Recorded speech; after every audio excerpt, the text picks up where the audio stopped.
Sa video na ito, pag-uusapan natin ang tungkol sa SSS Employees Compensation Program o mas kilala bilang EC Program.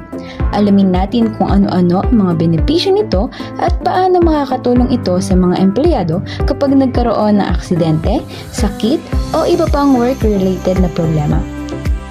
Ang Employees Compensation Program o ECP ay programa ng gobyerno na nagbibigay ng tulong pinansyal at medical assistance sa mga empleyadong nagkaroon ng work-related sickness, injury, disability o namatay dahil sa trabaho. Sa madaling salita, proteksyon ito para sa mga manggagawa kapag may nangyaring hindi inaasahan habang nagtatrabaho. Sino naman ang cover dito? Kasama rito ang mga private employees na rehistrado sa SSS, sea-based OFWs, kasambahays, at self-employed members. Kapag miyembro ka ng SSS at may hulog, posible kang covered sa EC program. Para sa mga empleyado, nagsisimula ang EC coverage sa unang araw pa lang ng trabaho.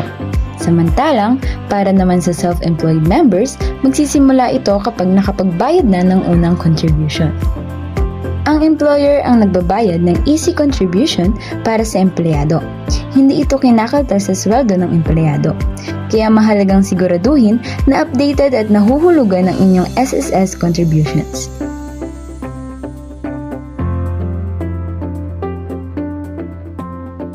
Maraming pwedeng makuhang tulong sa ilalim ng EC program, tulad ng cash benefits, medical assistance, disability benefits, death benefits, at funeral assistance. Malaking tulong ito lalo na kapag hindi makapasok sa trabaho dahil sa aksidente o sakit. Ang Temporary Total Disability o TTD ay ibinibigay kapag pansamantalang hindi makapagtrabaho ang empleyado dahil sa injury o sakit. Habang nagpapagaling, may matatanggap na daily cash allowance para makatulong sa gastusin. Ang Permanent Total Disability naman ay para sa mga seryosong kondisyon kung saan hindi na kayang makapagtrabaho ng empleyado. Halimbawa nito ay pagkawala ng paningin, pagkaparalisa o pagkawala ng dalawang paa o kamay. Sa ganitong sitwasyon, maaaring makatanggap ng buwan ng pension. Ang Permanent Partial Disability ay para naman sa pagkawala o permanenteng damage sa bahagi ng katawan pero kaya pa rin magtrabaho. Halimbawa ay pagkawala ng daliri, kamay o paa. May kaukulang compensation depende sa naging disability. Kapag namatay ang empleyado dahil sa work-related na dahilan, may funeral benefit na pwedeng makuha. Umaabot ito sa 30,000 piso o 30,000. Pwedeng makuha ito ng asawa, anak, o sino mang gumastos sa pagpapalibing basta may proof of expenses. Bukod sa funeral assistance, may death benefit din para sa pamilya ng namatay na empleyado.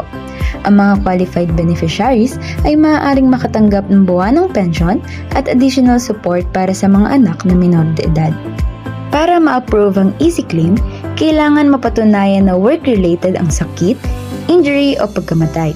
Kailangan din na properly reported ang empleyado sa SSS at naipaalam agad ang insidente. Ang aksidente ay maituturing na work-related kung nangyari habang nagtatrabaho, sumusunod sa utos ng employer, nasa company shuttle, papasok o pauwi galing trabaho, o habang nasa company activity. Importante na ma-report agad ang insidente para mas madaling ma-process ang claim. Ang EC claims ay kailangan ma-file sa loob ng 3 taon mula nang mangyari ang sakit, injury o pagkamatay. Kaya mas mabuting ayusin agad ang requirements at huwag patagalin ang pag-file. Maaaring mag-file ng EC claims sa kahit anong SSS branch na pinakamalapit o pinaka-convenient para sa inyo. Siguraduhin lang na kumpleto ang requirements bago pumunta. May tinatawag ding EC logbook kung saan nire-record ng employer ang mga nangyaring sickness, injury o death incidents ng empleyado. Mahalaga ito dahil isa ito sa basihan ng SSS para ma-verify ang claim. Malaking tulong ang EC benefits para sa mga empleyado at kanilang pamilya. Nagbibigay ito ng financial support, medical assistance, at dagdag seguridad lalo na sa panahon ng emergency o aksidente. At Parte yon ng kabuuan ng SSS Employees Compensation Program. Sana ay may natutunan kayo tungkol sa inyong mga benepisyo bilang empleyado. Tandaan, mahalagang alamin natin ang ating mga karapatan at benepisyo para mas protektado tayo sa oras ng pangangailangan. Maraming salamat.